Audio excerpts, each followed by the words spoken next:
चलिए March month का हम पेज नंबर 18 से स्टार्ट कर रहे हैं। टॉपिक का नाम है इंडियन ओशन रिम एसोसिएशन। ठीक है, क्यों लाइन बैक में था भाई? तो ये भारत इसकी इसकी प्रेसिडेंसीशिप इसको मिलने वाली है और 2 वर्ष के लिए ये इसको लीड करेगा। ये एक ऑर्गेनाइजेशन है। ऑर्गेनाइजेशन की बात करें तो ये अंतर सरकारी संगठन है, इंटर गवर्नमेंटल ऑर्गेनाइजेशन है। 97 में स्थापना हुई थी, लेकिन विचार जो है 95 ही में नेल्सन मंडेला ने दे दिया था। ठीक है, पर्पस क्या है इसका? पर्पस है कि भाई इंडियन ओशन जो है भारतीय महासागर क्षेत्र का में आपस में क्षेत्रीय सहयोग और सस्टेनेबल डेवलपमेंट को बढ़ावा देना, प्रमोट करना। सचिवालय कहां पे है? मॉरिशस में। ये वही मॉरिशस जहां भोजपुरी सेकंड ऑफिशियल लैंग्वेज है ना। टोटल मेंबर कितने हैं? 23rd है, 23rd मेंबर है इसमें। और 12 जो है, 12 जो है ये डायलॉग पार्टनर है। डायलॉग पार्टनर का मतलब क्या होता है यहाँ पे? यानी जब भी कुछ बातचीत होगी तो उसमें इनको भी शामिल किया जाएगा। ठीक है, मोटे तौर पर। तो ये निर्णय लेने वाली जो जो काउंसिल है, मंत्रियों की जो मिनिस्ट्री ऑफ जो काउंसिल है, वो सर्वोच्च जो कोई भी डिसीजन लेना है तो ये यही काउंसिल लेगी। ये इसमें, और इसमें मेंबर कौन कौन होंगे? सभी देशों के सदस्य देशों के सभी सदस्य देशों के विदेश मंत्री वार्षिक रूप से मिलेंगे और यही डिसीजन लिया जाएगा। तो एक अध्यक्ष है, एक उपाध्यक्ष है। वही उपाध्यक्ष आगे चलकर फिर बन जाएगा, अध्यक्ष बन जाएगा। ठीक है, मुख्य परियोजना क्या है? 2013 में इंडियन ओशियन डायलॉग स्टार्ट हुआ था। ठीक है, क्षेत्रीय मुद्दों पर के लिए एक ट्रैक बनाया गया कि भाई सब लोग विदेश मंत्री आपस, जितने भी मेंबर कंट्री जो है वो आपस में मिलेंगे और बात करेंगे कि भाई हम कैसे सस्टेनेबल डेवलपमेंट को बढ़ावा दे सकते हैं, आपस में थोड़ा तालमेल, कोऑर्डिनेशन, कोऑपरेशन बढ़ा सकते हैं। ठीक है, तो इसके लिए शुरुआत हुई है 2014 में एक सतत विकास कार्यक्रम ये लाया गया। ठीक है,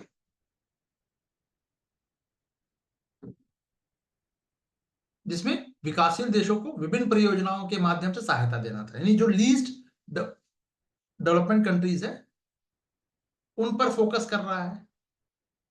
ठीक है, इंपॉर्टेंस क्या है? क्योंकि अब यहां से आ गया आपका भूमिका वाला। भूमिका में भी आप इसको लिख सकते हैं। अब वैसा तो क्वेश्चन आने से रहा, तो आप लोगों को जो सबसे बड़ी समस्या होती है वो होती है कि सर इंट्रोडक्शन कैसे लिखें। और मैं कहता हूं कि सब कुछ इसी में लिखा हुआ है, अलग से कुछ करने की जरूरत है ही नहीं। यहीं से कॉपी कट करो, काम बन गया, आगे बढ़ो। ठीक है, तो जो भारतीय महासागर यानी इंडियन ओशन जो है, ये टोटल जो ट्रेड का 75% और जो डेली यूज का जो ऑयल है उसका 50% ये कवर कर लेता है। ये ब्लॉक इंडियन ओशन वाला, ये पूरा मैं इसकी बात कर रहा हूं। ये तो इंडिया हो गया ये। ठीक है, व्यापार की बात करें तो इस रीजन में जो व्यापार हो रहा है वो $800 बिलियन का, ये 2022 का आंकड़ा है। अब तो और बढ़ गया होगा। ठीक है, तो चैलेंजेस क्या क्या है इसमें? चैलेंजेस है कि सार्क भी है, बिम्स्टेक भी है, जैसे संस्थाओं को राजनीतिक अस्थिरता, टर्म्स याद रखिएगा। ये सब शब्द का इस्तेमाल अगर आप मेंस में करते हैं तो, जैसे गुलाबशाल विजी, आपके लिए ये ज्यादा इंपॉर्टेंट है। अनेक शब्दों के लिए या एक लंबे वाक्य के बदले आप एक वर्ड लिखकर उसको रिप्लेस कर सकते हैं। राजनीतिक अस्थिरता और अटके हुए वार्ताओं जैसी समस्याओं का सामना करना पड़ता है। देखो, अब ये समस्या क्यों आ रही है? समस्या इसलिए आ रही है, यानी प्रॉब्लम क्यों आ रही है? प्रॉब्लम इसलिए आ रही है कि हर जो कंट्री है वो अपना नेशनल इंटरेस्ट से गवर्न होता है, उसके ऑब्जेक्टिव अलग है।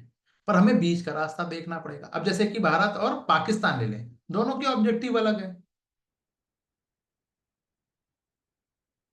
एक का ऑब्जेक्टिव है भीख मांगना, दूसरा का ऑब्जेक्टिव है कि नहीं भैया मुझे और भारत को 5 ट्रिलियन से कि जो डॉलर की इकोनॉमी कैसे बनाया जाए। दोनों के ऑब्जेक्टिव अलग है, ठीक है। एक सॉफ्टवेयर जो है वो प्रमोट करता है, एक टेररिस्ट है, एक टूरिज्म प्रमोट करेगा तो दूसरा टेररिज्म करेगा, ठीक है।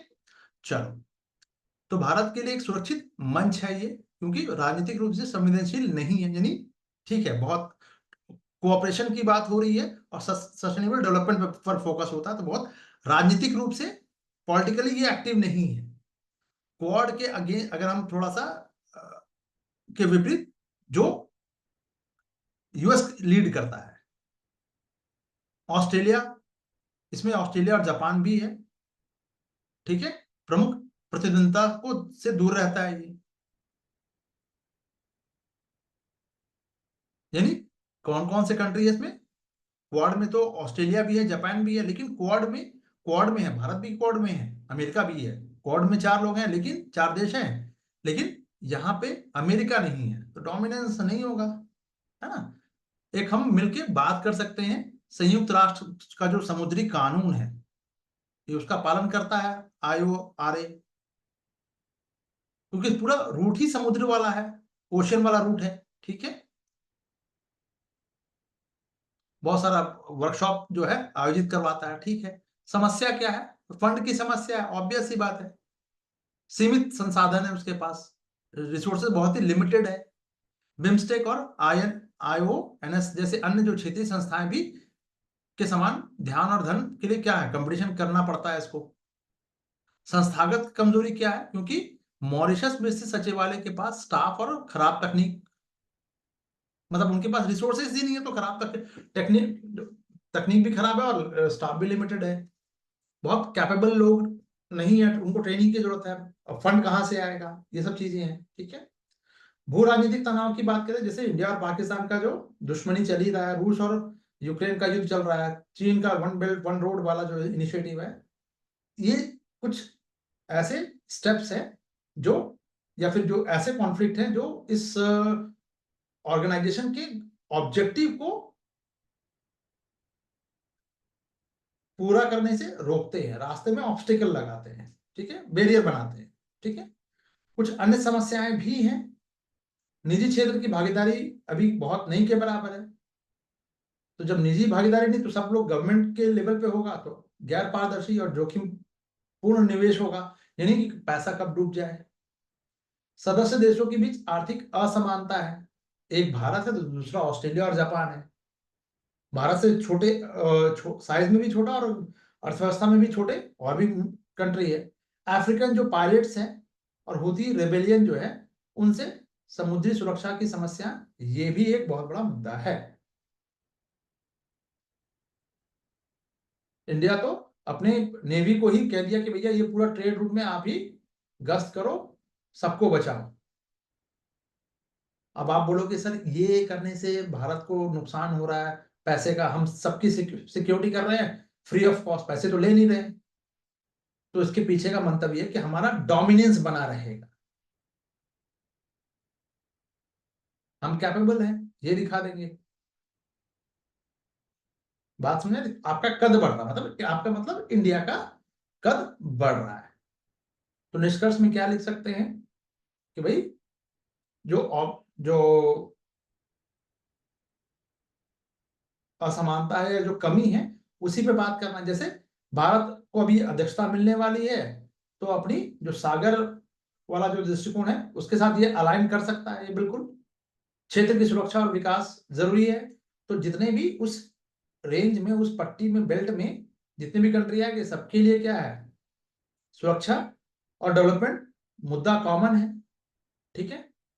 तो भारत क्या क्या कर सकता है? PPP बढ़ा सकता है, मतलब पब्लिक प्राइवेट पार्टनरशिप बढ़ा सकता है। उद्योग भागीदारी के माध्यम से वित्तीय समर्थन भी लाना, यानी फंड की कमी है तो बड़े बड़े उद्योगपति को कह सकता है कि भैया इन्वेस्ट करो, ठीक है। विजिबिलिटी, प्रमुख शिखर सम्मेलनों के माध्यम से दृश्यता बढ़ाना, दृश्यता का मतलब विजिबिलिटी, दिखना चाहिए कि ये भी एक ऑर्गेनाइजेशन है। तो विभिन्न जो अंतर्राष्ट्रीय मंच है वहां पे हम इसकी चर्चा कर सकते हैं। सदस्य देशों के बीच सहयोग बढ़ाना, समुद्री सुरक्षा को लेकर बेहतर सुरक्षा ढांचे, नौसैनिक साझेदारियों के माध्यम से बढ़ावा देना, ये सब कुछ स्टेप है जो भारत कर सकता है। ठीक है, अब सबसे बड़ा यक्ष प्रश्न कि सर सवाल कैसे आएगा, अगर आ गया तो डायरेक्ट फॉर्म में नहीं आएगा। प्रीलिम्स के हिसाब से ये इंपॉर्टेंट है, पूरा पूरा मार्च इंपॉर्टेंट है। आराम से पूरा प्री अब करना स्टार्ट कर दीजिए, क्योंकि जनवरी टू, मैं बार बार नहीं बताऊंगा, जनवरी टू आपको मार्च करना है। जनवरी टू मार्च का मतलब जनवरी 2025 से लेकर 2026, इतना तो बनता है।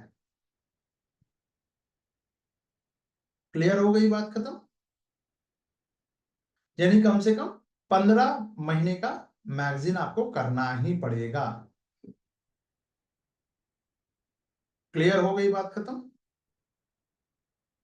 ठीक है, चलिए कमेंट करते चलिएगा। अब प्रीलिम्स के लिए तो ये इंपॉर्टेंट हो गया, कहां कहां प्रीलिम्स के लिए है। तो जब आप उसको देखिएगा तो कुछ डिटेल जो कुछ जैसे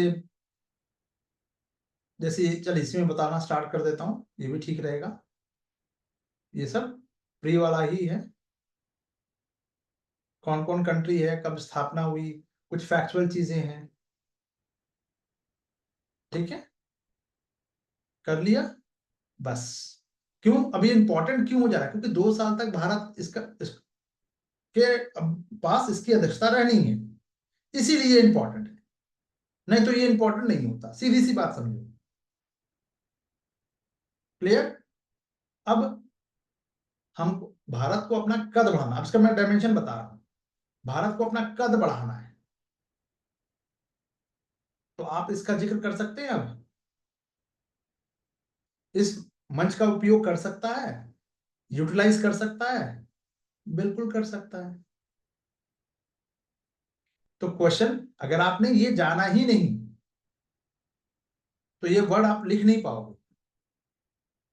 ठीक है, चलो, तो कहां यूज करना है ये पता चल गया। फोकस क्या करना है, यानी अगर हम बात करें इंडियन ओशन की बात करें, वहां उस पूरे बेल्ट में अगर सस्टेनेबल डेवलपमेंट को बढ़ावा देना है, आपस में कोऑर्डिनेशन को बढ़ावा देना है, तो हम इस मंच का यूज कर सकते हैं। तो भारत के पास एक सुनहरा सुनहरा अवसर है, कि कोई डोमिनेट करने वाला कोई कंट्री भी इसमें शामिल नहीं है, अमेरिका जैसा देश, भारत इसका लाभ ले सकता है। तो अभी 2 साल तक ये इंपॉर्टेंट रहने वाला है। क्लियर, चलो, तो 26 और 27 तक के लिए इंपॉर्टेंट हो गया ये टॉपिक।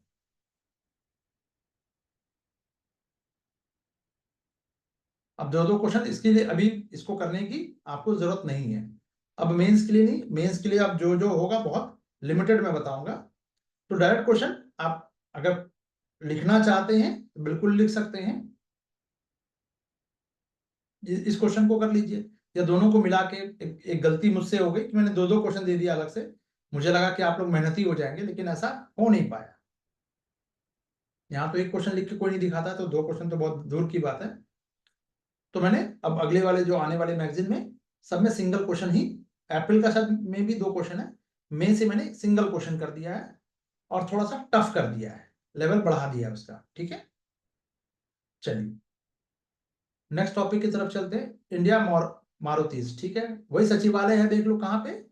अभी आईओ आरए का जो सेक्रेटेरिएट था मारुतिज में ही था। ठीक है, बायलैटरल रिलेशन, भारत और मॉरिशस क्यों चर्चा में क्यों था, क्योंकि इन्होंने इनहांस स्ट्रेटेजिक पार्टनरशिप के स्तर पर पहुंचाया, यानी उन्नत अपने संबंधों को इन दोनों कंट्री ने मिलकर स्ट्रेटेजिक पार्टनरशिप के स्तर तक पहुंचा दिया। स्ट्रेटेजिक का मतलब क्या है, जब हम कोई लॉन्ग टर्म प्लान बनाते हैं, गोल अपना बनाते हैं, और उस गोल पे दोनों लोग बराबर के शरीक है, दोनों को बेनिफिट मिलने वाला है, तो हमें स्ट्रेटेजिक पार्टनरशिप करना होगा कि भैया हमें मान लीजिए गरीबी से मुक्ति चाहिए, या हमें ऊर्जा सुरक्षा चाहिए, या सस्टेनेबल डेवलपमेंट है, दोनों का, जैसे आपका और मेरा गोल क्या है कि आपका सिलेक्शन, आप भी चाहते हैं मैं भी चाहता हूं, तो यहां पे हम अलाइन है।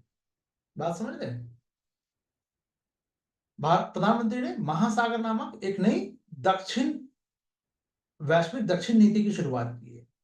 महासागर। अब ये चूंकि भारतीय प्रधानमंत्री ने की है, अब ये मेंस में बनेगा क्वेश्चन 2026 में।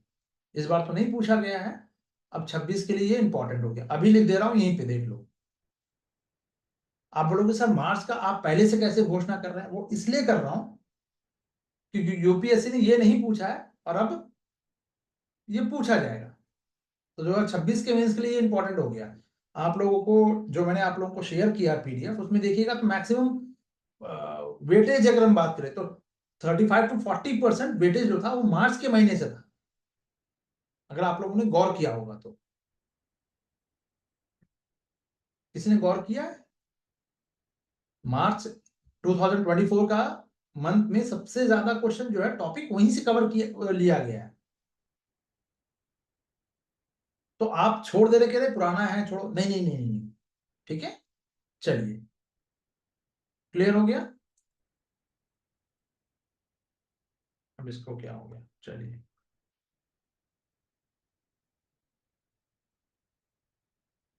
एक सेकंड।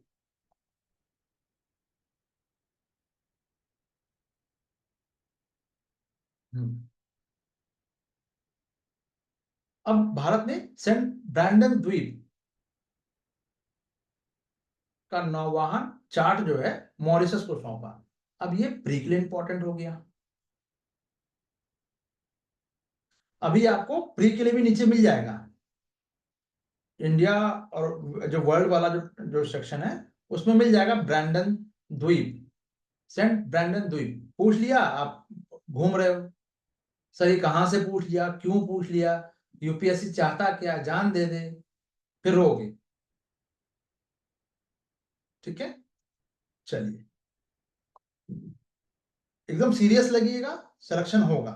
चलिए, तो ये पूरा महासागर का फुल फॉर्म क्या है, ये यूपीपीसीएस के लिए कर लीजिएगा, 12 तारीख को हो सकता है पूछ ले।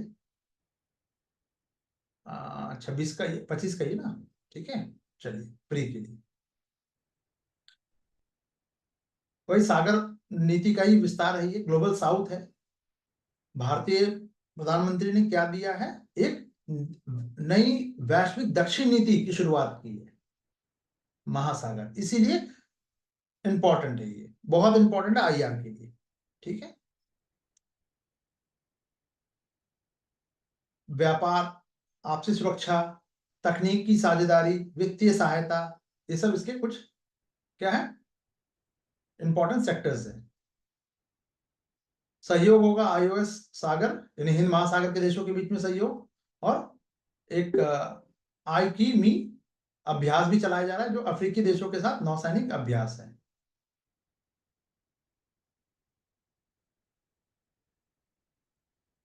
ठीक है, इंपॉर्टेंट क्यों है भाई, अब ये सवाल जल्दी मेंस में देखने को नहीं मिलेगा, लेकिन आपको कुछ पहले से बैकग्राउंड जानना जरूरी है। मॉरिशस इतना इंपॉर्टेंट क्यों है, क्योंकि पश्चिमी जो हिंद महासागर में स्थित है, हिंद महासागर यहाँ पे, ठीक है, अफ्रीका का इधर, ठीक है। ये समुद्री सुरक्षा और चीन की गतिविधियों की निगरानी में सहायक होगा, पहली चीज। दूसरी चीज, स्टार एंड की ऑफ इंडियन ओशन के नाम से ये प्रसिद्ध है, भारतवंशी सबसे ज्यादा रहते हैं यहाँ पे। ठीक है, कोलंबो सुरक्षा सम्मेलन का हिस्सा था। अगालेगा द्वीप पर एक रडार और हवाई पट्टी का निर्माण हो रहा है, कहां पे है ये,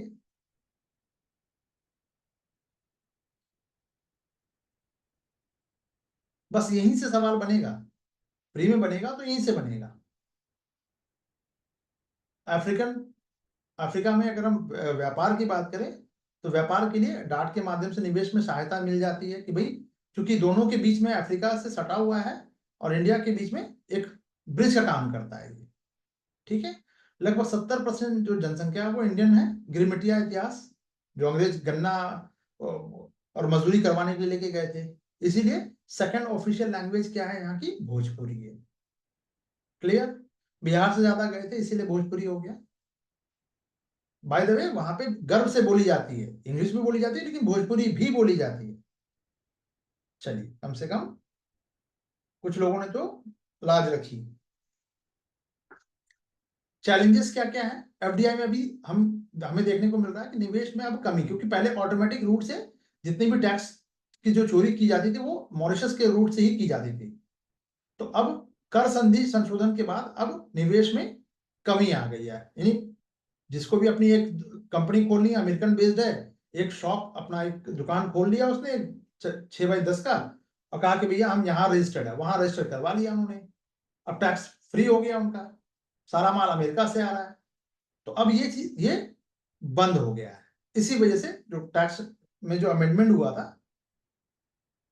तो अब निवेश यानी जो इन्वेस्टमेंट है उसमें कमी देखने को मिल रही है। कई प्रमुख परियोजनाओं में चीन की भागीदारी भी वहां पे बढ़ती हुई देखी गई है, जो भारत के लिए चिंता का विषय है। भारतीय मूल अफ्रीकन और यूरोपीय समुदाय के बीच में संतुलन बनाए रखना, एक या रेशियल इसको कहें, जातीय नहीं, अब हिंदी में जातीय ही हो जाएगा, लेकिन इंग्लिश में ये रेस है, जाति नहीं होगा यहाँ पे, ठीक है, इंग्लिश में रेस होगा। उसके बीच में संतुलन बनाए रखना। जो नशीली पदार्थों की तस्करी जो समुद्री सुरक्षा के लिए खतरा भी है, यानी कि अब ये सिक्योरिटी में भी पूछा जा सकता है।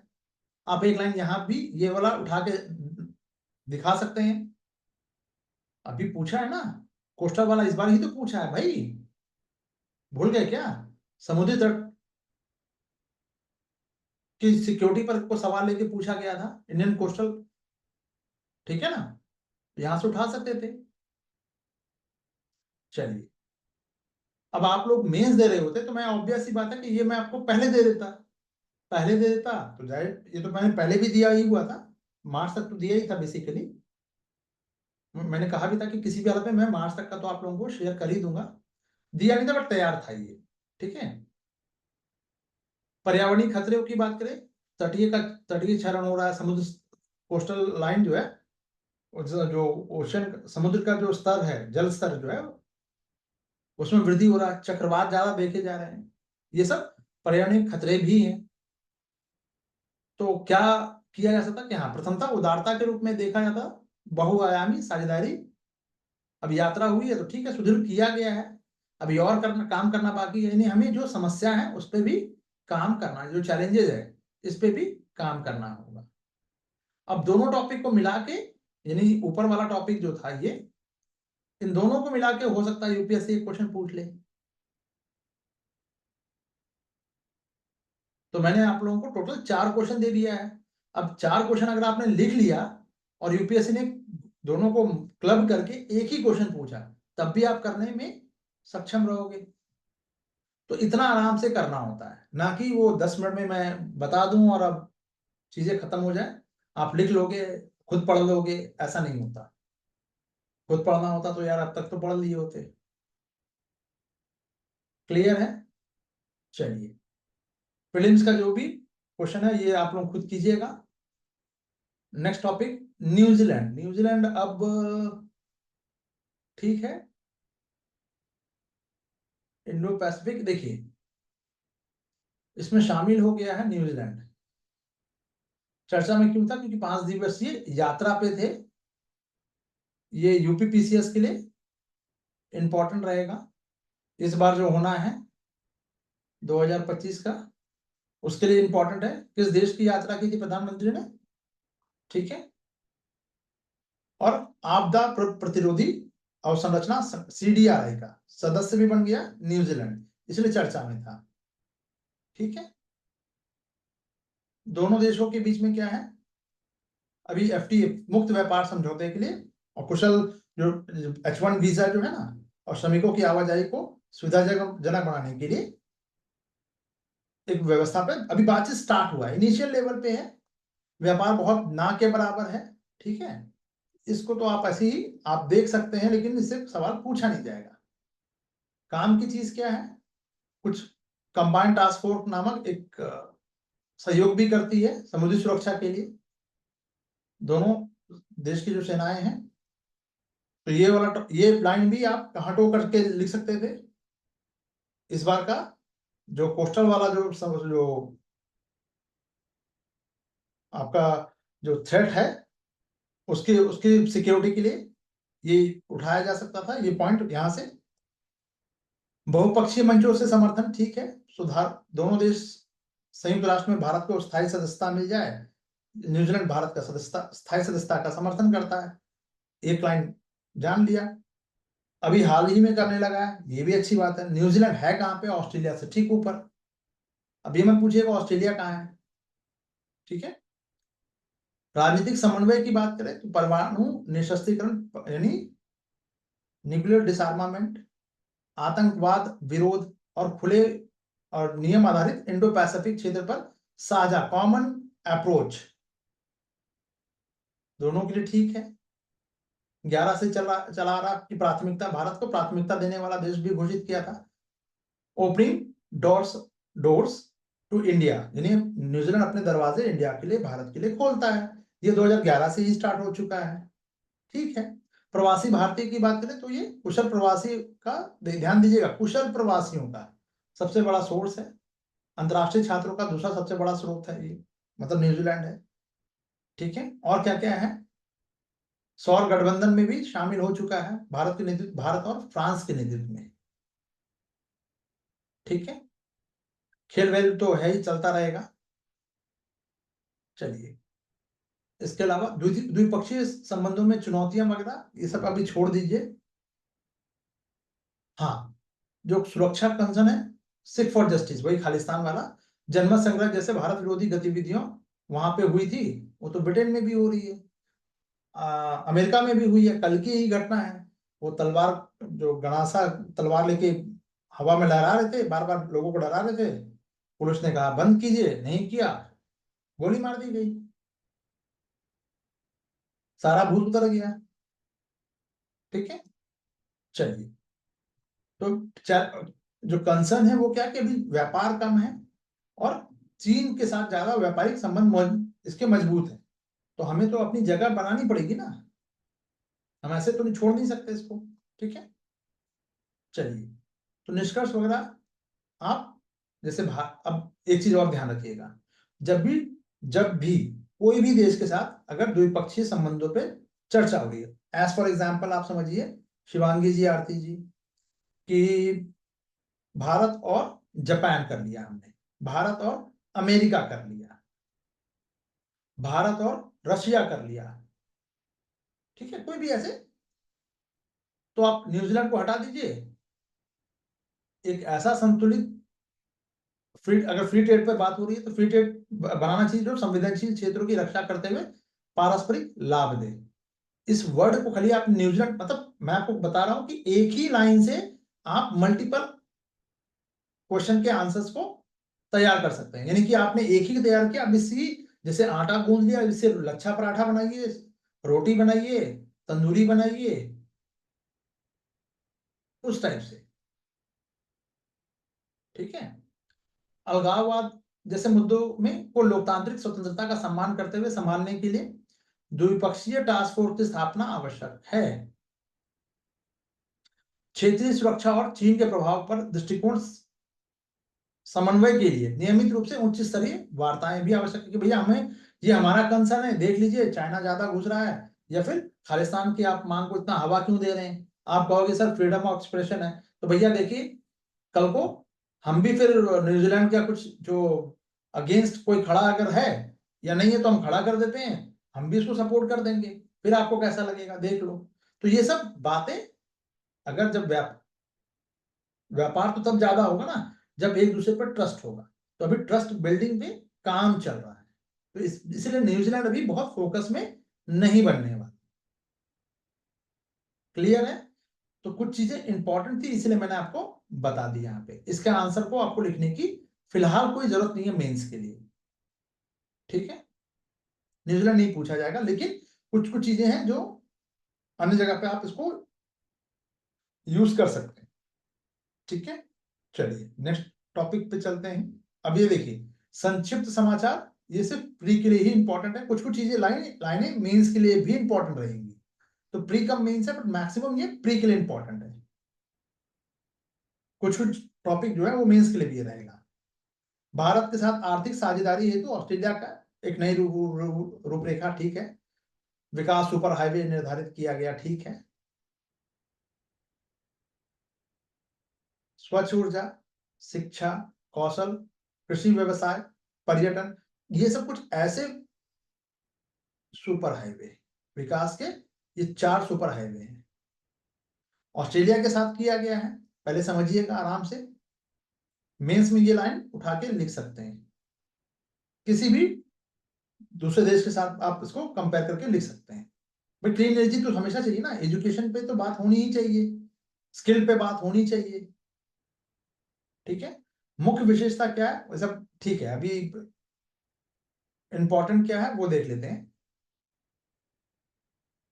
एक कोष बनाया गया है, एक फंड जो है ऑस्ट्रेलिया और इसके लिए बिजनेस करने के लिए, ये किस देश के साथ किया गया है, ऑस्ट्रेलिया के साथ। यूपीपीसीएस में पूछा जा सकता है, इससे ज्यादा लगता नहीं मुझे। B2B, ठीक है। कुछ जैसे और डेवलपमेंट है, अनुदान है, ठीक है। व्यापार हो रहा है, अभी व्यापार समझौता भी हुआ है 2021 में, ठीक है। 35 तक 3 बड़े निर्यात में लक्ष्य है, छोड़ दीजिए अभी, लक्ष्य को छोड़ देते हैं अभी हम। इंडो पैसिफिक में स्तरीय सुरक्षा साझेदार माना गया, ठीक है। रक्षा कोष बना दिया गया, ठीक है। ये है प्री के लिए। Australia Hind, Aussie index, pitch blank, ये 3 यूपीपीसीएस के लिए पूछा जा सकता है। अभी 12 अक्टूबर को आपका यूपीपीसीएस है। उम्मीद करता हूं हिंदी और इंग्लिश में सब दोनों में दे दिया गया, पिक्टोरियल फॉर्म में भी दे दिया गया है। जो जिसको ठीक लगता है, थोड़ा बहुत 19-20 का फर्क होगा, उससे आप कवर कर लीजिए। तो ये कहने का फिर अब किसी को बचा नहीं कि सर हिंदी में है या खाली इंग्लिश में है, सब में दे दिया गया है। कुछ और चाहिए तो बताइएगा, अब सिर्फ आप लोगों का काम है पढ़ना, ठीक है। और ये क्लियर कर दे रहा हूं, to be loud and clear, UPPCS पढ़ के जाइएगा तो आपका यूपीएससी हैम्पर कर जाएगा, ऐसा बिल्कुल नहीं। इनफैक्ट मोटिवेशन थोड़ा सा और बूस्ट हो जाएगा अगर प्री निकल गया तो, ठीक है। नहीं निकला तो कोई बात ही नहीं है, कहाँ कहाँ कमी है हम उस पर काम करेंगे, नुकसान किसी भी हालत में नहीं है। चलिए, 5 आइज खुफिया, ये गठबंधन है, ठीक है। प्री के लिए इंपॉर्टेंट है, अभी फिलहाल मेंस में एक आध लाइन हम देख लेंगे इसको। शामिल ये कौन कौन है और ये किस 5 आई है, कौन कौन कौन कौन से देश है, खुफिया अधिकारियों का है, कई देशों ने मिलकर किया है। तो 5 जो 5 आइज है, बेसिकली ये अपना जो सिंगल इंटेलिजेंस जो है उस पर फोकस्ड है, जिसमें ट्रैफिक विश्लेषण करना, डिस्क्रिप्शन है, संचार यानी कम्युनिकेशन, जो डॉक्यूमेंट्स है उसका स्टोरेज करना। कौन कौन से देश है, यूएसए है, यूके है, कनाडा है, ऑस्ट्रेलिया है, न्यूजीलैंड है। ये 4 देश, 5 देश हो गए ना, 1 2 3 4 5 देश हो गए, बात खत्म। स्थापित कब हुआ, 2016 में। गैर राजनीतिक खुफिया निगरानी के लिए, यानी सब लोग, इन 5 देशों ने अपनी अपनी सीक्रेट एजेंसी जो है वो आपस में कोऑर्डिनेट करेंगी, बस दैट्स इट, इतना ही काम था। बाकी चीजें आप छोड़ सकते हैं, आपस में ही शेयर करेंगे, इंडिया इंडिया को नहीं दे देंगे, ठीक है, ये ध्यान रखिएगा। तो ये यूपीपीसीएस के लिए इंपॉर्टेंट रहेगा। प्री मैं सब लिख दे रहा हूं, देखते चलिएगा। स्क्वाड गठबंधन, ठीक है। तो फिलीपींस ने भारत के स्क्वाड गठबंधन में शामिल होने का आग्रह किया। फिलीपींस ने कहा, अभी जिसको हमने ब्रह्मोस दिया था, एक अनऑफिशियल मिनीलैटरल गठबंधन है, इसमें भी बहुत सारे जैसे अमेरिका, जापान, ऑस्ट्रेलिया, फिलीपींस शामिल है, ठीक है। तो जो चीन का जो डोमिनेंस है इंडो पैसिफिक महासागर में, आक्रामकता का सामना करना और स्टेबिलिटी बनाए रखना, यानी कुल मिला के चाइना को थोड़ा सा कंट्रोल में रखना है, उसके लिए क्वाड की तरह, लेकिन क्वाड से अलग, क्योंकि अमेरिका शामिल है उसमें, जापान भी शामिल है, ऑस्ट्रेलिया भी शामिल है। क्वाड में तो 3 है ही, ठीक है।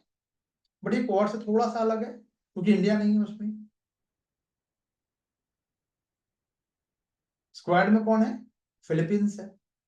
और ये औपचारिक गठबंधन भी नहीं है, प्री में पूछा जा सकता है फिलहाल, यूपीपीसीएस।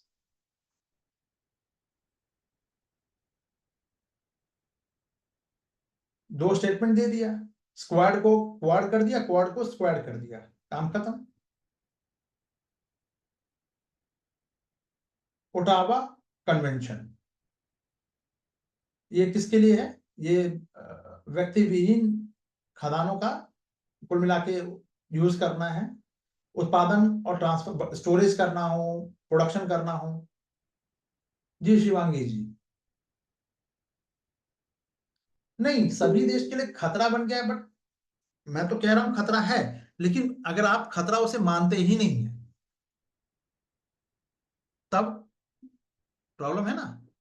आप उसे खतरे के रूप में देख ही नहीं रहे हैं। नहीं यार, हमारे लिए तो खतरा नहीं है। जैसे पाकिस्तान, क्या चाइना को खतरा मानेगा? नहीं मान रहा है। जब जमीन नीलाम होगी तब तो समझ में आएगा ना। शायद वो तब भी ना कबूल करें। गलती करना एक बात है, और गलती करने के बाद कबूल करना दूसरी बात है। तो एक इंसान के लिए भी जितना टफ होता है उसी तरह से ये भी है। जी बिल्कुल। पाकिस्तान को तो हमने देख लिया ना, ऑपरेशन सिंदूर में क्या कर दिया हमने। ये बात अलग है कि पाकिस्तान इनकार कर रहा है।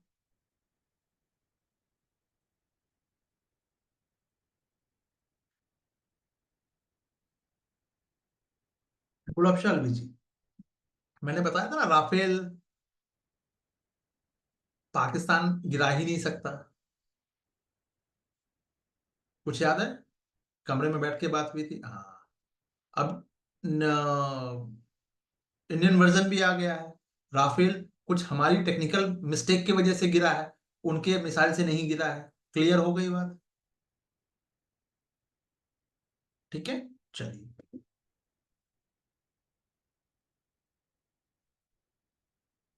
हाँ, कितने गिरे कितने नहीं गिरे, सब भारतीय सीमा में रहे, कोई एलओसी को क्रॉस नहीं किया। चलिए, जो क्रॉस करके गया वो लोग नहीं गिरे हैं। ठीक है, चलिए आगे कन्वेंशन पे फोकस कर लेते हैं जरा सा। ये ओटावा या अटावा, ओटावा जो है, कन्वेंशन किस पे बेस्ड है? तो खदान जो एक बार यूज हो गया ऐसे ही पड़ा हुआ है लावारिस, स्टोर करना, भंडारण है, उत्पादन है, प्रोडक्शन है, ट्रांसफर पर प्रतिबंध लगाया जाएगा और उसके विनाश के बारे में कन्वेंशन है। यानी यह कन्वेंशन देशों से व्यक्ति विहीन खदान, यानी कोई व्यक्ति उसमें काम नहीं करता, उसका यूज, डेवलपमेंट और भंडारण ना करने की मांग करता है। कुल मिला के ये है। अब ये कन्वेंशन यूपीपीसीएस तो नहीं पूछने जा रहा, यूपीएससी के लिए इंपॉर्टेंट हो गया। ठीक है, तो उस खदान को भर दिया जाए, वो ज्यादा बेटर है। इसके लिए दो तीन सम्मेलन हुआ हो चुका है, 99 में इन्फोर्समेंट हुआ है, ये इंपॉर्टेंट है। ठीक है, 133 जो देश है उन्होंने साइन किया, लेकिन भारत ने साइन नहीं किया, ये इंपॉर्टेंट है, नहीं किया है। ठीक है, संयुक्त राष्ट्र के महासचिव जो है ये उसकी देखरेख करते हैं, उनके अंडर में रहेगा। यूपीएससी के प्री के लिए इंपॉर्टेंट है, बाकी के लिए नहीं। ठीक है, चलिए रायसीना डायलॉग जो है 2025 का, ये देख लेते हैं जरा सा।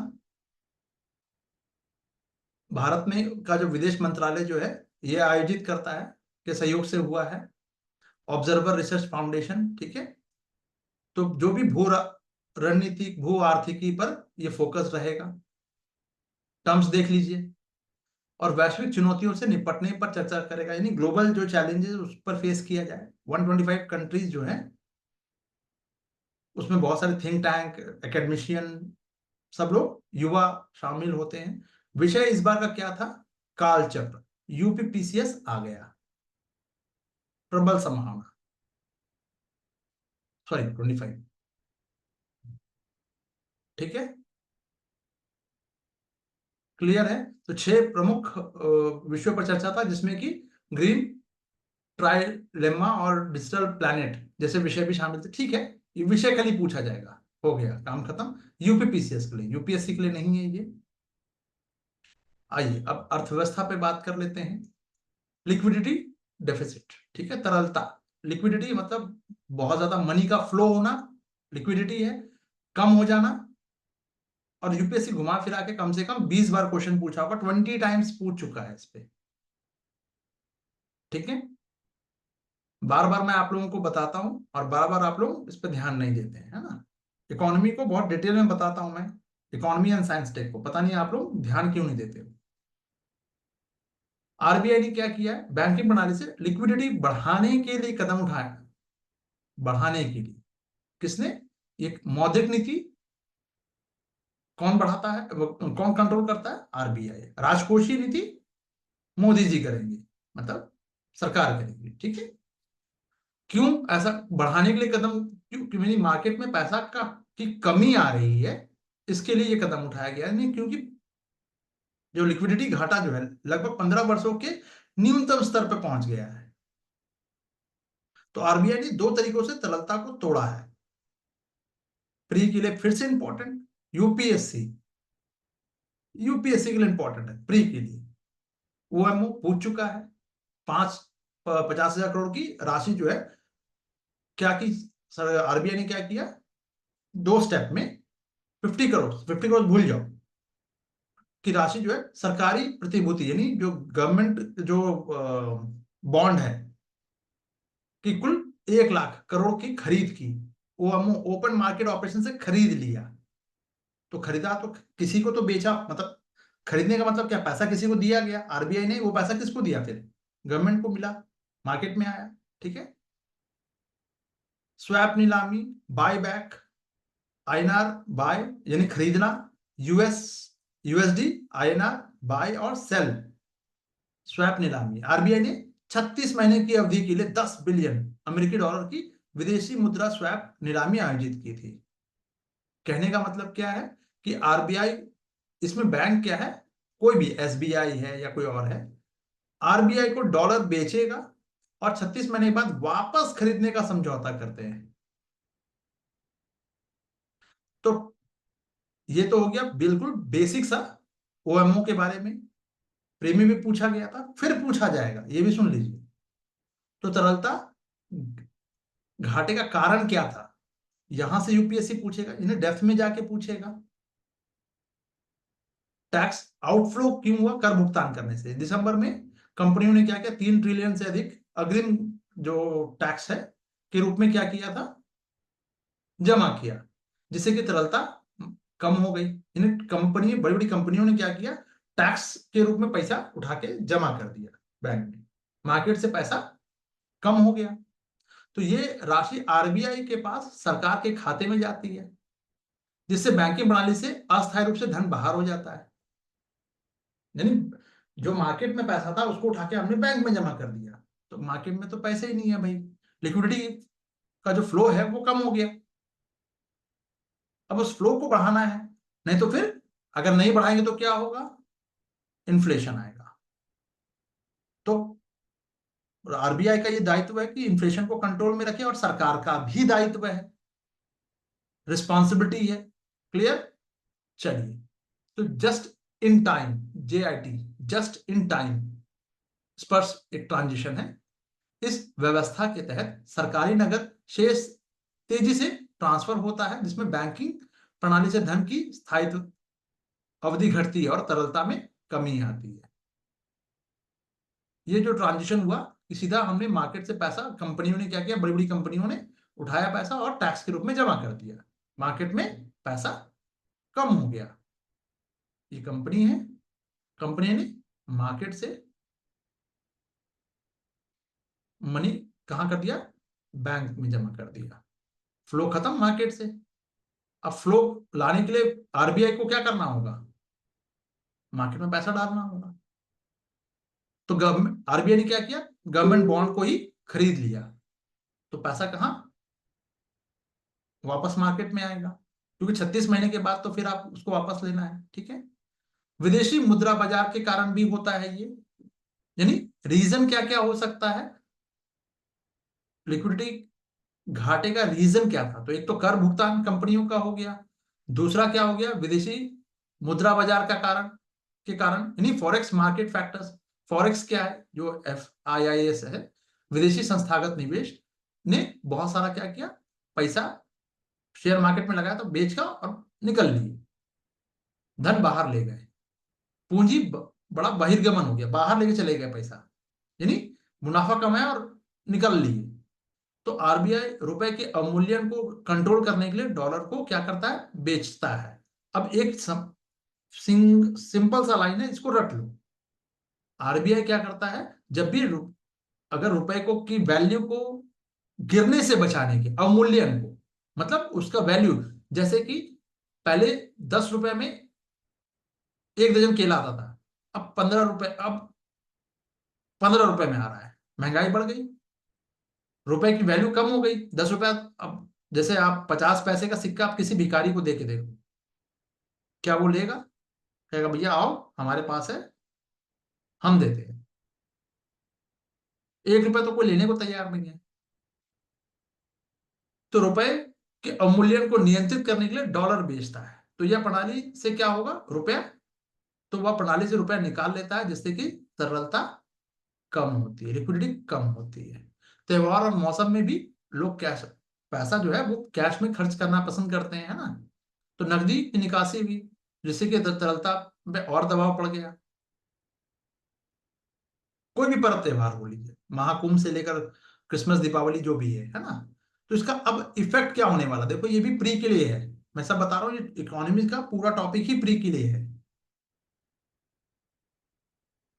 तो उधारी लागत में वृद्धि होगी, क्या क्या हो सकता है, यानी बैंक के लिए पैसा उधार लेना महंगा हो जाएगा। किसके लिए, बैंक के लिए,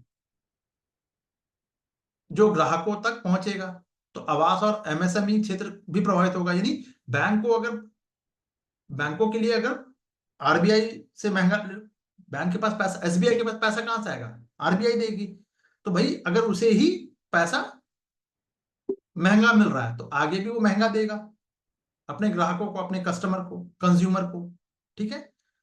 तो बैंक जब देगा तो बैंक क्या कर रहा है, आवास के लिए देगा, आपकी छोटी मोटी जरूरतों को पूरा करने के लिए लोन जो देगा एमएसएमई के क्षेत्र को, तो अब लोन महंगा होगा, तो ये सेक्टर प्रभावित होगा।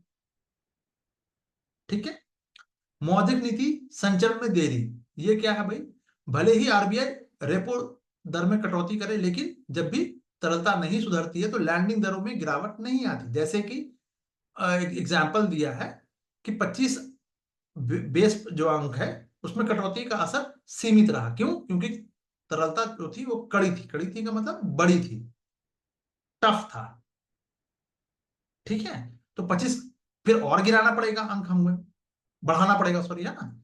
तो ऋण उपलब्धता में कमी, बैंक में अगर लिक्विडिटी का की प्रॉब्लम आ गई तो ऋण देने की में वो कटौती करेंगे, तो लोन महंगा होगा, निवेश और खर्च पे इसका असर पड़ेगा। ठीक है। बैंकों के मुनाफा, जो मुनाफे हैं उसमें गिरावट आएगी, ऑब्वियस सी बात है। लिक्विडिटी सुनिश्चित करने के लिए अधिक पैसा खर्च करना पड़ेगा बैंकों को, तो उसका प्रॉफिट कम हो जाएगा, ज्यादा लोगों को वसूली में भेजना पड़ेगा, है ना।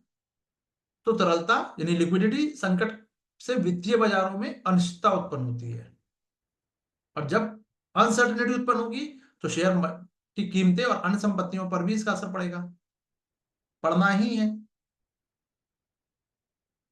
अनस्टेबल हो जाएगा, कभी भी घट सकता है, कभी भी बढ़ सकता है भाई, हम कैसे भरोसा कर ले, बात फिर भरोसे की आ जाती है, और शेयर बाजार सिर्फ भरोसे पे चलता है।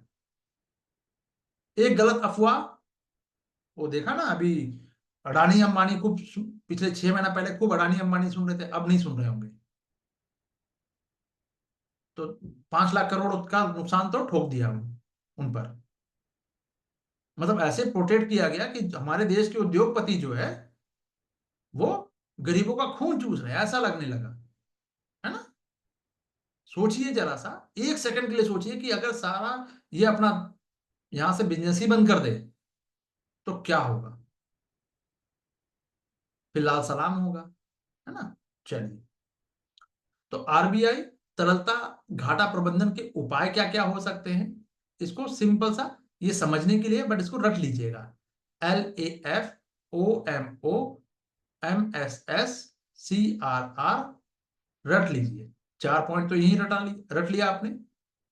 एक एक करके देख लेते हैं। ये जो LAF, लिक्विडिटी एडजस्टमेंट फैसिलिटी, ये क्या है, इसके द्वारा आरबीआई जो है अपना जो लिक्विडिटी का जो घाटा है उसको कंट्रोल में रखता है, यानी तरलता, लिक्विडिटी को मैनेज करने के लिए ये मेन टूल है जिसमें रेपो दर प्रमुख नीति दर होती है, LAF, liquidity adjustment facility. Open market में यानी सरकारी जो बॉन्ड है उसको वो खरीदता है या बेचता है ताकि लिक्विडिटी जोड़ी या निकाली जा सके। ओपन मार्केट ऑपरेशन कहा, ठीक है, पूछा गया है यूपीएससी में पिछली बार और 2-3 बार और पूछा गया है, नहीं 20 बार तो कम से कम पूछ लिया गया है। मार्केट स्टेबलाइजेशन स्कीम यानी शॉर्ट टर्म के लिए, ध्यान रखिएगा इस वर्ड पे, शॉर्ट टर्म के लिए, तरलता वृद्धि से निपटने के लिए शॉर्ट टर्म के लिए होगी यार, 15 दिन, 1 महीना मैक्सिमम, ठीक है। CRR ये क्या है, तो बैंकों को अपनी जमा राशि का एक भाग जो है RBI के पास बिना ब्याज का रखना पड़ता है। उसमें कोई, उसमें रेट ऑफ इंटरेस्ट कुछ नहीं मिल रहा है, तो तरलता बफर का काम करता है। बफर स्टेट का मतलब कि हाँ ठीक है, कहीं ना कहीं वो कंट्रोल में रहेगा लिक्विडिटी, ना तुम्हारा ना मेरा, ठीक है, एक भाग तो देना पड़ेगा। चलिए SLR क्या हो गया, 5वां पॉइंट, यानी कि 1, 2, 3, 4, CRR के बाद SLR 5, और फॉरेक्स स्वैप ये भी है 6। 6 पॉइंट रट लिया आपने, इसमें से एक क्वेश्चन आ जाएगा, यहीं से आ जाएगा क्वेश्चन, लिख के दे रहा हूं अभी, देख लीजिए, ये लीजिए मैं लिख दे रहा हूं।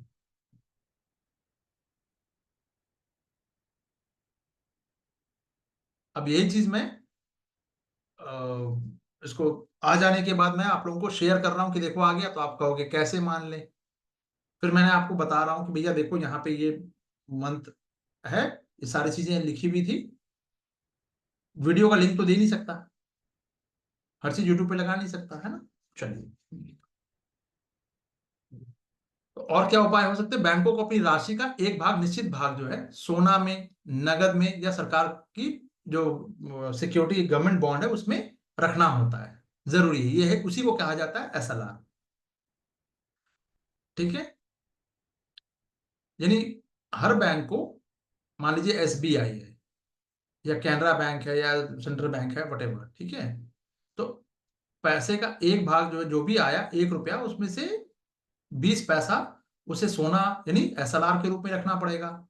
एक भाग जो है जिसपे 20 पैसा जो है वो उसे रखना पड़ेगा, हर पैसे की बात कर रहा हूं मैं, हर 100 पैसे में 20 पैसा मान लीजिए, एक एग्जाम्पल के तौर पर बता रहा हूं कि जो इस पे कोई जो इंटरेस्ट है RBI नहीं देगी, ये भी रखना पड़ेगा। तो 40 पैसा तो निकल गया ना बॉस, अब इसको 60 पे ही काम करना है, 60 पे भी काम नहीं कर सकता, कुछ पैसा इसे अपने पास सेफ डिपॉजिट में रखना पड़ता है, तो हो गए 60 पैसा, 100 में से 60 चला गया, अब 40 पैसे में आप अब अपना धंधा चलाओ, अपना बिजनेस करो, यानी किसी को लोन दो, किसी से लोन लो, बस यही करना है। तो बैंकों के लिए टफ हो जाता है ना, ये समझ में आ गया। चलिए, फॉरेक्स स्वैप क्या है, कि भाई कमेंट करके बताइएगा समझ में आ रहा है कि नहीं। तो RBI डॉलर खरीद के बदले रुपए देता है, बाद में इस रुपए सौदा को पलटने का समझौता करता है, जिसके तहत लिक्विडिटी मैनेज हो जाती है। जैसे कि अब इसको आप लेमन टर्म्स में समझ लो, भाई अमेरिका है ये और ये इंडिया है, अभी मोदी जी क्या करेंगे आपके हिसाब से, लिख के दूं, क्रॉस चेक कर लेना। मोदी जी अब ये करने जाएंगे कि अच्छा तुम 50% टैरिफ बढ़ाए हो, कोई बात नहीं, हम डॉलर पर व्यापार ही नहीं करेंगे, जाओ, हम डॉलर पे अभी नहीं। अब मोदी जी यानी भारतीय सरकार को करना भी चाहिए, अब जितने भी देशों से व्यापार हो, हम barter system kind of, barter system तो नहीं हो सकता, लेकिन व्यापार का एक बड़ा हिस्सा जो है हम, कि आपकी करेंसी हम ले लेंगे, आप हमारी करेंसी ले लेना, यानी करेंसी स्वैप हो गया, जैसे रशिया के साथ हमने किया। कोई भी खरीदे, ये तो वही बात हो गई ना, गुंडा वाली बात हो गई कि भाई आप गुलाबशाह जी अपनी जमीन बेच रहे हैं, तो उनको मुझे पैसा देना पड़ेगा, और आरती जी खरीद रही हैं, तो उनको भी पैसा देना पड़ेगा मुझे। मतलब दोनों लोग, मुझे, आप कोई खरीदे कोई बेचे, पैसा मुझे मिलना चाहिए, मेरा व्यापार चलना चाहिए। ये क्या बात हुई? हम डॉलर पे ही व्यापार क्यों करें? नहीं, डॉलर पे निर्भरता कम कर देना अपने आप, और ऐसे 5-6 बड़े बड़े कंट्री कर दे, फिर देखो मजा। कुल मिला के ये कवायद इसलिए की जा रही है ताकि भारतीय जो एग्रीकल्चर सेक्टर है वो खोल दे भारत दबाव में आके। मुद्दा ये है, और जो भारत करने से रहा। भारत क्या, अगर उस बीजेपी क्या, कांग्रेस भी आ जाएगी तब भी नहीं कर सकती वो एग्रीकल्चर सेक्टर। ये उसी को ओपन करने के लिए प्रेशर है। ये कोई सिंदूर और ये और वो सब नहीं है। जो कहा गया पहले कि 5 विमान गिर गए, फिर 7 कर दिया गया, फिर अभी देखिएगा 20 भी जाएगा कि भारत के, तो मैं तो कहता हूं भैया, इंडिया का 1 लाख विमान गिर गया, जाओ। तो पहले मानना पड़ेगा ना कि 1 लाख विमान भी थे भारत के पास। हाँ हाँ ठीक है, सब गिर गया, चलो बात खत्म करो। गोलू मोलू तुम खुश रहो, you are a good question, बात खत्म। क्लियर? चलो, तो ये विशुद्ध रूप से प्री का ये है। अब इसमें मेंस में सवाल कैसे आ सकता है? तो ये तरलता प्रबंधन इस तरह से क्वेश्चन यूपीएससी में नहीं पूछा जाएगा। मैंने आपको सिर्फ बेबी स्टेप के लिए दिया है ये, मतलब घर में थोड़ा सा लिखने का प्रैक्टिस कर लो, क्वेश्चन ऐसे नहीं आएगा। तो ये सिर्फ प्रैक्टिस के लिए दिया है। एक बार आपका बेस बन जाता है, फिर आप बड़े क्वेश्चन के लिए या कुछ ठोस क्वेश्चन के लिए आप आगे बढ़ सकते हैं फिर। ठीक है, चलिए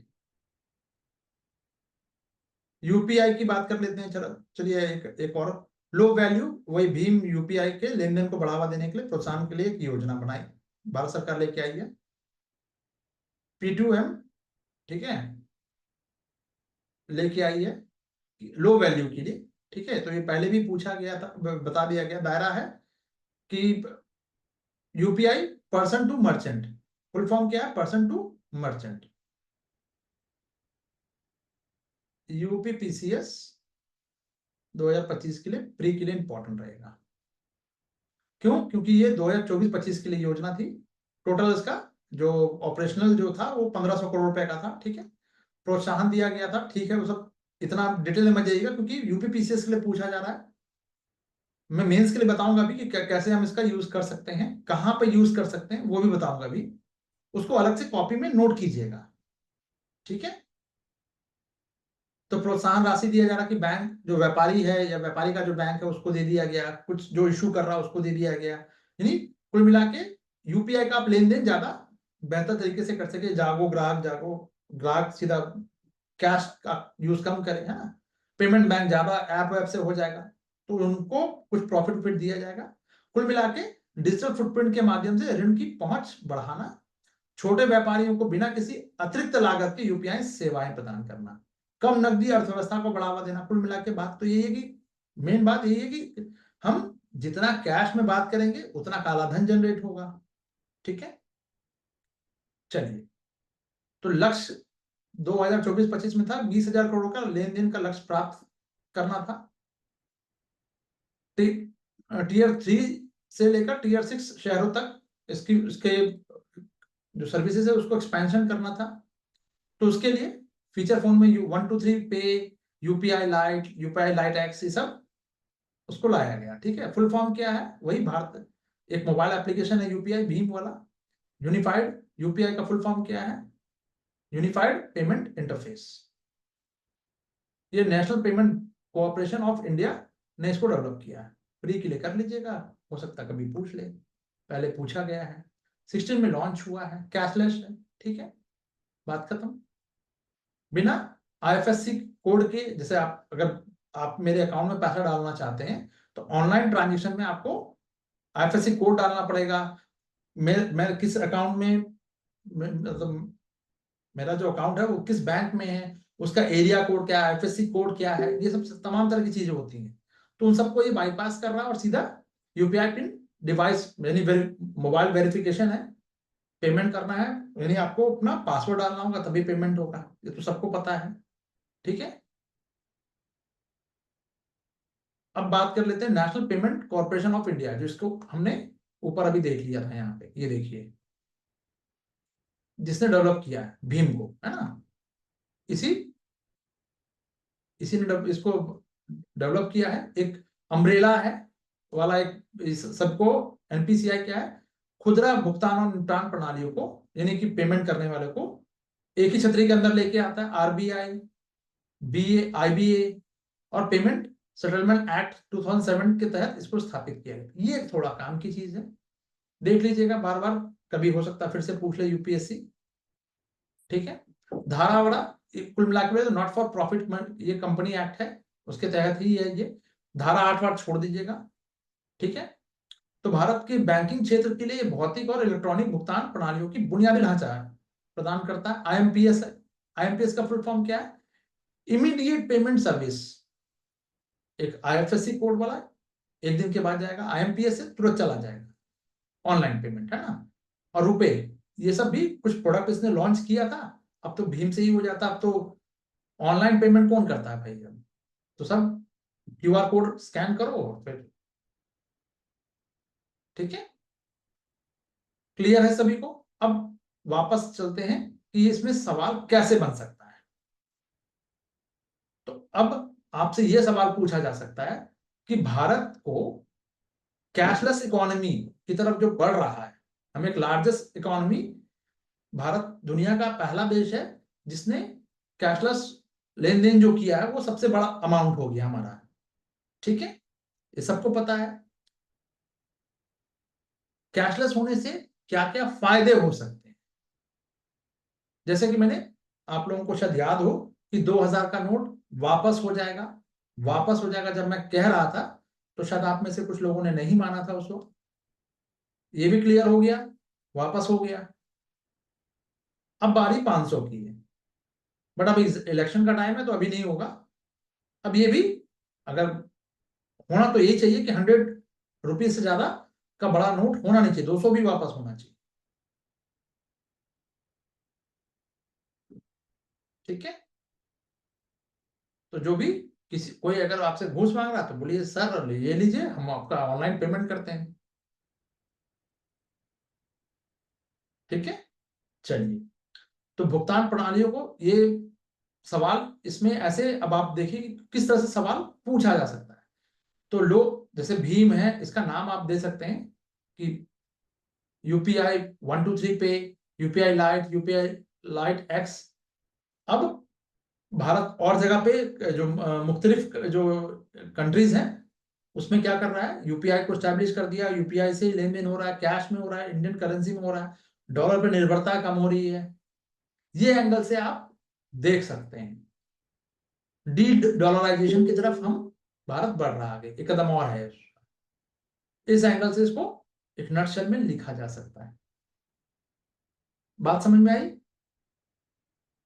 डायरेक्ट इससे नहीं पूछा जाएगा कि ये प्री के लिए ठीक है, पर मेंस में इतना ही आपको करना है। अब ये जो मैंने बताया आपको वर्बली, ये कहीं एड ऑन हो जाएगा, इससे ज्यादा कुछ नहीं। क्लियर? जल्दी से बताइए। चलिए, सैटरडे तक क्लास होगी, बीच में काफी दिन लंबा वो छूट गया है ना, तो अब सैटरडे को एक एक दिन बढ़ा बढ़ा के हम थोड़ा सा उसको करेंगे। यहां से करेंगे स्टार्ट कल। ठीक है, चलिए, okay guys, bye for now. और हिस्ट्री का मैं आप लोगों को अभी कुछ देर में भेजने की कोशिश करूंगा। ठीक है, okay guys, bye for now.